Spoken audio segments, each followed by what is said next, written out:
Interstate 85, northbound. Alright, today we're going to talk about I-85. It is a pretty cool road. It's very diagonal. We talked about I-20 not being the most southern road, but maybe the most south road. Well, I-85 certainly gives I-20 a run for its money in southiness. If we take a look at the map here, we see that I-85 goes from Montgomery, Alabama to Petersburg, Virginia, right south of the Richmond area. It may in fact be more east-west than it is north-south. You're watching Control City Freak. This is the YouTube channel where we talk about interstate highways and the places that they are signed to go to. If you dig this kind of content, then go ahead and give us a like. And if you really like it, why not subscribe? Yeah, subscribe. Almost a 5K, guys. Woohoo! Alright, let's talk about northbound I-85. I-85 begins pretty well off-grid at I-65, 20 roads off-grid in fact. We see it is signed for 85 North Atlanta here in Montgomery, and 65 signed for Birmingham. In Montgomery area interchanges, we still get a pull-through for Atlanta, so cool to see. At random interchanges, we see it is Atlanta, and I don't feel like I'm doing a spoiler by telling you it'll be Montgomery right here at the end of 85. And on mileage signs, we get Atlanta on the bottom line. So,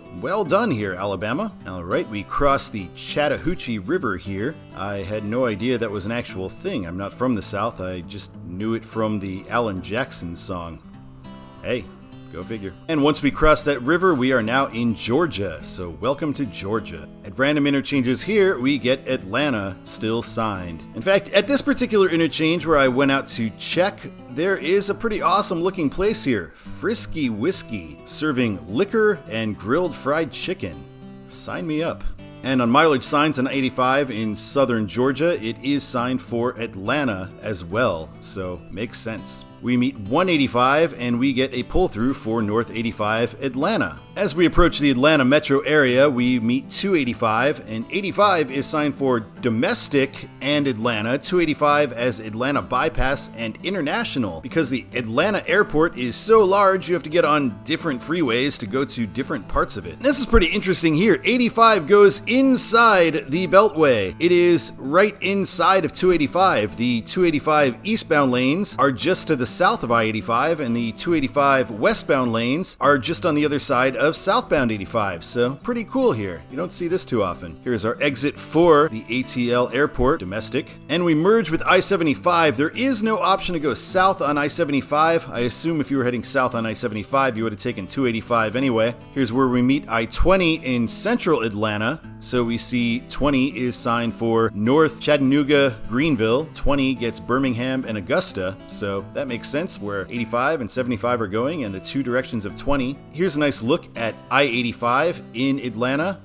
And we continue to head north on 85-75 through downtown Atlanta. Pretty light traffic for Atlanta here for daytime. 85 and 75 are going to split, so 85 is signed for Greenville, 75 for Marietta and Chattanooga. And we see after the split, we still get a pull through North 85 Greenville, so that makes sense. We meet Highway 400 for Buckhead, so head there if you're partying in the ATL. We meet 285 again, and 85 is still signed north for Greenville, so makes sense so far. Now in the Atlanta exurbs, we meet 985, which is signed for Gainesville. And I gotta say, this is a little bit of Las Vegas, New Mexico energy here. There's a much more famous Gainesville that's not too far away. I feel like this probably should be Gainesville, GA, to not confuse long-distance traffic, as there is plenty on this road. Once out of the Atlanta metro, we get Greenville on the bottom line here, 99 miles away. And at random interchanges, it is signed for Greenville as well. And now we cross another river, the Savannah River, heading out of Georgia. And welcome to South Carolina. Here we are. In South Carolina, random interchanges list Greenville also, so that makes sense. We get Anderson and Greenville on this sign, so Greenville on the bottom line in South Carolina in this section as well. We're meeting 185 for downtown Greenville and Columbia, and now we're getting North 85 Spartanburg, since that's the interchange you would get off to go to downtown Greenville. I could see going straight to Charlotte here, since Spartanburg, Greenville's sort of the same metro area, but I have no problem with doing it this way. This way is fine too.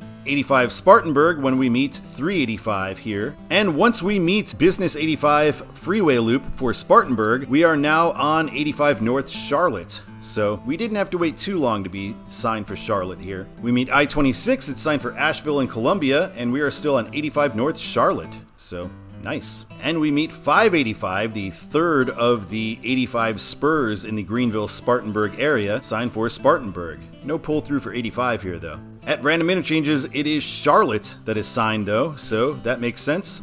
And Charlotte is on the bottom line of mileage signs as well. And welcome to North Carolina. Wow, I gotta say, 85 has pitched a perfect game so far. Everything is just as it should be. Really, my only notes is that Gainesville, GA thing, but that's not actual mainline 85, that's a different road. So let's see if this keeps up in North Carolina, or if the pitcher is going to throw a home run here. Oh, that's knocked out of the park. North Carolina remains undefeated. Gastonia, Charlotte, your biggest city, just a little bit down the road, but no, we got to go for a sort of suburban, I don't know, town on the way at random interchanges. So I got to bring out the meme once again. Welcome to North Carolina. We love provincial control cities. On 85 itself, there's a pull through for North Gastonia and Charlotte. Just Charlotte here would do, but I guess North Carolina does like to put two cities on there. And as long as you have the main control city on there, I guess I'm all right with it.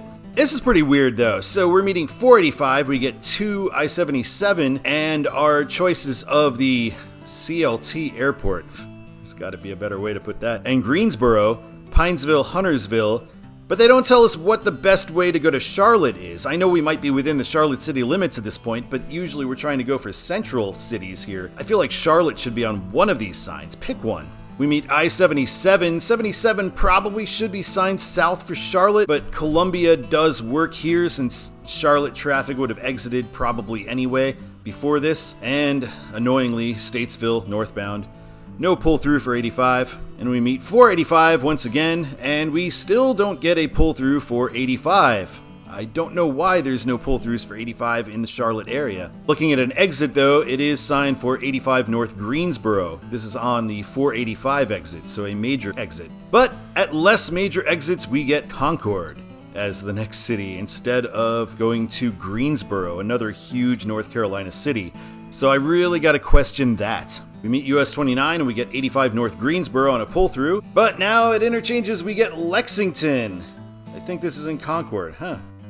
And now we get 85 North Greensboro and High Point, and we're meeting 285 for Lexington and Winston-Salem. Feel like Winston-Salem and Greensboro could probably do the jobs on their own here, but like I say, North Carolina likes to put in two. On the mileage sign, it's hard to find mileage signs in this area because there's too many exits too close together, but Greensboro 30 is on the bottom line, so that's good. This is a pretty wild section here. 85 right here is going to go under 85. It's going to go under the southbound lanes, and it's going to continue on the wrong side of itself for a little while here. So, interesting. And in this wrong side section, it is quite a beautiful drive. Lovely trees here, very fall appropriate for right now. And now we get 74 signed for Asheboro and Winston-Salem. I keep getting comments that it's Asheboro because of the North Carolina Zoo. That must be one hell of a zoo to have all of these control city signs for it, I gotta say. And now we meet I-73, or 2 South 73 Greensboro, and we are now on 85 Durham Sanford, as we don't actually really go into Greensboro, we just kind of go around it. 73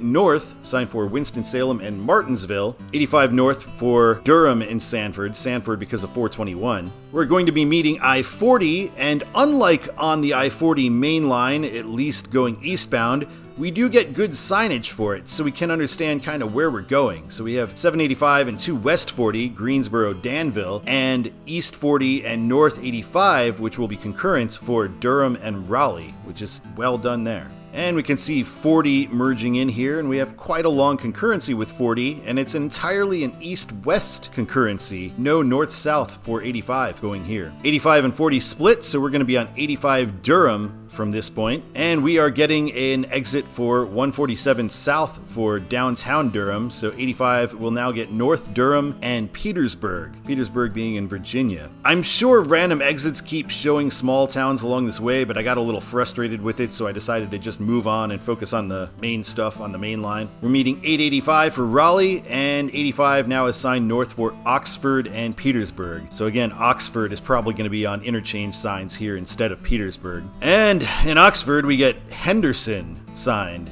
instead of Petersburg. Henderson. Okay. This is a weird one. We're getting Oxford South Hill.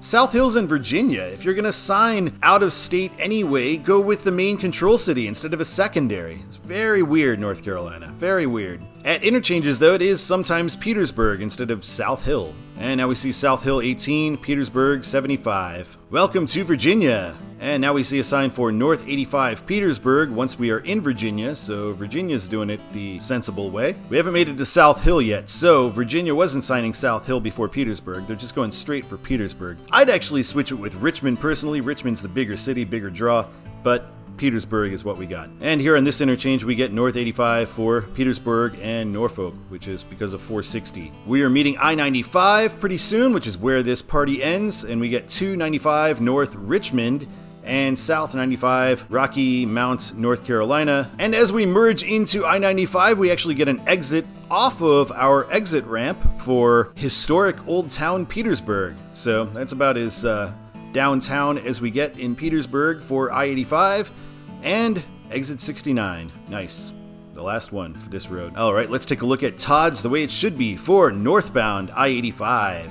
I-85 northbound, I believe it should be North Atlanta, then Greenville, Spartanburg, Charlotte, and it is that way pretty much all the way through. Then Greensboro, which is what it is on the main line, Durham, and I would change Petersburg out for Richmond. I know it doesn't go to Richmond, I know it goes to Petersburg, but Richmond again, the much more famous, much more well-known place, state capital, bigger city, probably where more traffic is going than Petersburg. Thank you so much for watching Control City Freak. I really appreciate it. We'll be back soon with more I-85 action, southbound 85, and the Q&A episode is going to be coming up soon as well. Not sure which will be first. All right, my name is Todd, and until next time, keep on trucking.